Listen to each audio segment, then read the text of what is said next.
Hello ladies and gentlemen, it's your boy Lunchbox FTP. I am back here with another last Cloudia video for you. So I actually was making a video before, and 5 minutes in I did a 10 pull, and for some reason the whole game wound up actually just like force closing and crashing. So I actually had a delay there with my video because of that. I sent a little ticket in just so I could potentially find out maybe what I got, because I know I didn't get anything new. I didn't see a new character, I didn't see a new arc of anything that I didn't already have. So I'm just wondering maybe if I can find out what dupes I got. So I sent in a ticket, and my friend brought up a good point just to verify and make sure on my end that it did go through. He was like, go to the marketplace and go to the event tab and just see if I got the points, and I did get the points. So I have 10 here for that one and 10 here for this one, which means the 10 roll did count, but I just didn't get to really see what I got. All I know is if I got a dupe of it, I got dupes. That's all I know. I just don't know what dupes I got. So I just slapped in a quick ticket. Maybe I'll find that out later, but I wanted to still get some content here as soon as possible. And this video here, before I dive any deeper into the new character and the new event going on, I would like to at least get this part 2 finished on Phal, which is why this one is coming up before any event stuff. But as soon as this one goes live or up on YouTube, I realize I'm already working on the next one, which is going to be everything related to the event going on right now and the new unit. And I am also going to be farming as well throughout the night through the world map and getting as many free crystals as possible, because I am going to grind away for this character. I think she's going to be a good one. I'm not sure yet, there's only one way to find out. So alright, let's get right into it. So where I last left off with Phal, I was in the world map, and we were doing some campaign farming, and that last video ended before I could really show what happened to that boss. But that boss got annihilated. I'm not kidding. I'll go back to the Aldana Catacombs right now. We'll go to hard. I'll go to Shadow of the Empire. We're gonna go no support, and it's just gonna be these two. Level 12, level 18. Mark my words. Watch what happens. I'm going on manual, of course, because I enjoy playing it on manual, and you get the maximum effectiveness. On auto, I cannot verify that this would work. I have not tried this on auto with these two, because this is a 2-person strat. You're normally supposed to have 3, and if it gets hard, you can bring that support in. But I'm just going 2. I found it fun. And, yep, let's get it going. Had to watch out for them, let her take the aggro, and now I can fall back and just start unleashing arrow rounds. I'm gonna hit it with the spark layer. I'm gonna fall back, I'm gonna put out a few more arrow shots. I got some coming towards me, I'm getting aggro from my hits. I'm gonna do a special attack like that. Start unleashing, I'm saving my Skyhound intentionally. And I'm just gonna unleash all my basics until they die. And look at that. Melza has done it in combination. She is 18, but she has a level 1 rare arc on her, so she does not have anything crazy going on. Her skill tree isn't that enhanced, so she's not a crazy support player. She's in there kind of taking the aggro and dealing some damage along the way. But most of this damage is coming from her. It's time to kick it up. We're going to get a Skyhound in there. We're actually going to do this Mirage Rebel as well.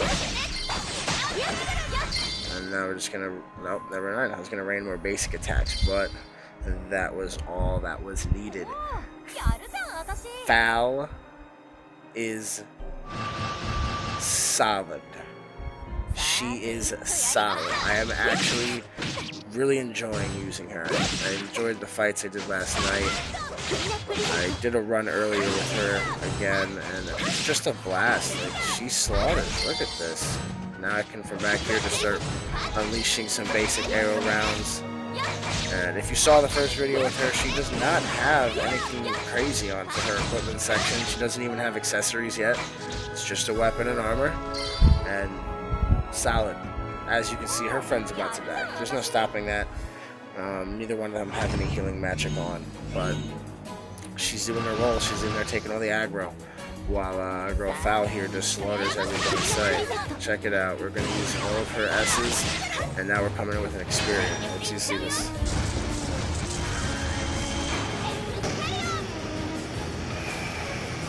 Slaughter. Slaughter. I'll come over here. I can use her Cleanset, Brizette. Use it again here, and then we're going to switch back to her Skyhound.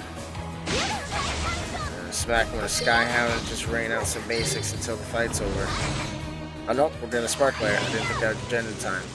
I'm gonna just throw out that spark. It's over.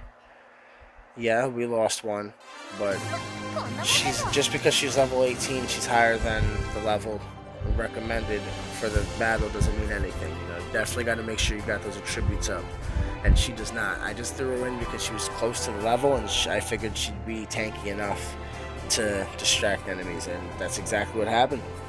That was also only with 2. Obviously, everyone's gonna be bringing in 3. Everyone has to have 3 characters, even if it's just the basic units. You will be bringing in 3, and if you have Phal as well, that means you have at least 4.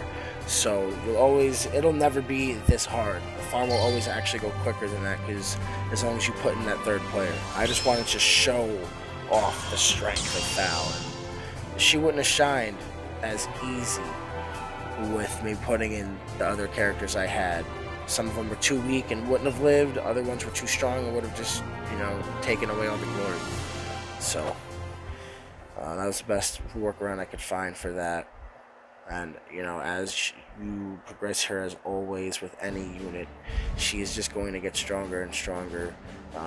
Her tree has some very fascinating attributes that you unlock in it, and for an early game lightning damage dealer, she might be ranged, so she might not be as tanky because of that, but she makes up for it in movement speed, a solid damage per second. And if you have a very good arc, let's say you've only pulled a couple of SSR arcs, if you got lucky and one of your SSR arcs is what's it called? It's the one with the bow.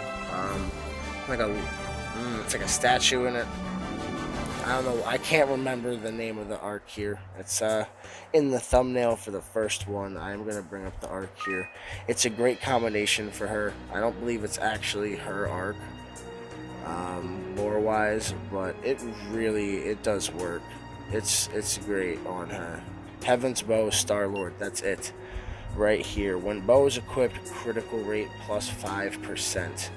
It is going to be very good on anyone that uses a bow. And if they don't have a bow, right here, as you see, allows equipping of bows. So, not a problem. It's a great arc for someone that is going to be a major bow user. So keep an eye out for that arc if you're trying to use someone that's ranged and has the ability to use a bow. It's a beautiful arc to use in combination with that. If you don't have anything high level like an SSR and you're looking for a good arc to use with her in combination, another great arc to use, even though it's these are R's, but there's great R's. Even R's are great. So I might have other arcs that are better because they're not an R, but there are some very good R arcs in this game that'll work for people. Thunderstone Luster is a great one because of the thunder damage she does. Any magic damage, she already does a decent amount of magic damage. So with this on top of it, she will actually do a very significant amount more thunder damage. This Thundercloud Zelania, I don't know what it's like upgraded, what any other attribute she gets, but this thunder resistance isn't necessarily the biggest deal. She is a thunder character already. So it would just kind of make her more resistant to thunder, which means she has a less chance of ever getting, really hurt by a thunder move. So it's not necessarily bad. And for all I know, leveling up, it has some cool things that maybe increase thunder output damage or something, for physical. I don't know. I haven't leveled it up. If there's any arcs that anybody wants to see specific guides on too, I'm willing to do arc guides. These arcs are very specific, and you actually get the freedom with arcs. I don't know if a lot of people know this, but with adjusting the level of the arc that when you want to use it in a party. So keep an eye out for that. It's in the party section here. if you have an arc that has different levels. Right below here you can choose so that you can save on the required souls at free will. So that's a very cool little aspect they added in. I just wanted to show that off quick. But so that's a good arc that can be used with hers. Thunderstone, Thundercloud could be good. I do not know and can't speak for that for sure.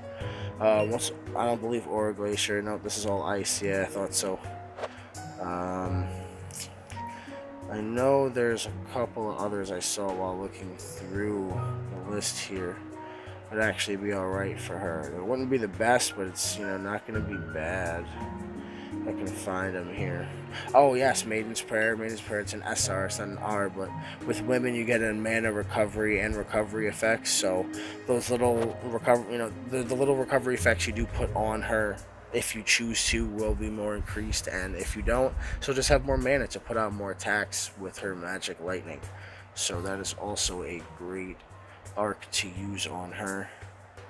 God of Storms, I believe, would be solid. Yep, it's a stun resistance. You can't go wrong with that. And pardon me, with the way this setup looks here, there's a lot of lightning and thunder involved with the unit skills. I would not be surprised if there's going to be some awesome arc attributes along the way here.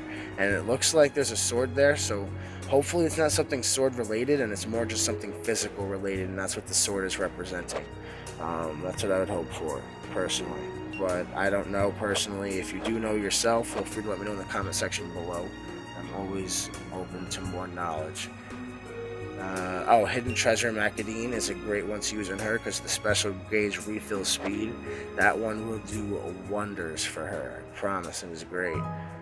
And in all honesty, there's, I'm sure, a lot more that I am missing that I do not know. So just always, you know, keep an eye out for arcs. You want to look for something that's going to make her shine in the areas you need her to shine in. So if you're looking for her to use her specials more, look for the one that has a special gauge, you know, refill speed. If you're looking for her to deal more physical damage than magic, look for one that's going to increase her physical damage output.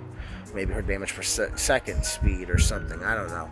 Look for stuff that's going to increase the areas that you want this unit to perform in for your whole squad.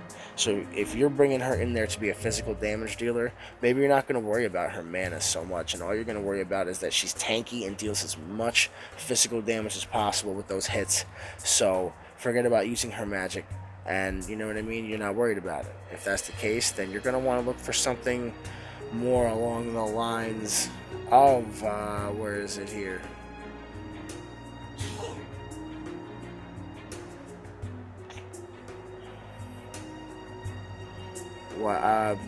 There it is, Macadine. You're going to want something more along the lines of this here, because you're going to get the special gauge refill speed going, which means you're going to get your specials off more, and when you get your specials off more, it's going to make up for that damage that you're not putting out with your magic. So it's not a big deal because you're dealing a massive amount of physical damage, but then when you have that ability in combination with it, it's like you're dealing even more than you maybe potentially would have with magic. But to be honest, it's also all based on your playstyle, you know, what you want to do with them and how you want to have fun with them. So don't feel limited to the things that I am showing off and selecting. Really go through, look for yourself, and make your own full decision when it comes to an arc to combined with her, because as far as I know, I don't know of an arc that actually exists specifically for and based around her. I know that there are arcs that have lore and are for specific people, so to speak, but I don't know of one that is for her. If anybody else does, I would love to know actually in the comment section below, because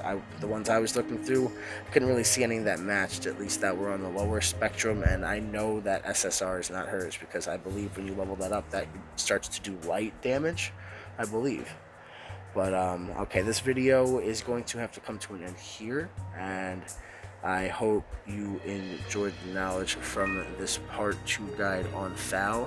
I am going to have a future update of a part 3 and potentially also a part 4 of what she's going to be like in the mid-game stages, and then what she's going to be like hopefully in the end game stages. So that is going to take a little while, but I'm going to keep working on her. I'm going to get her a little bit higher, and I'm also going to do little update videos. I want to show how effective she is along the way. So the series here with units and with this game, it's not really so cut and dry. I don't want to make it cut and dry because everything changes. It's been your boy Lunchbox FTP. Peace.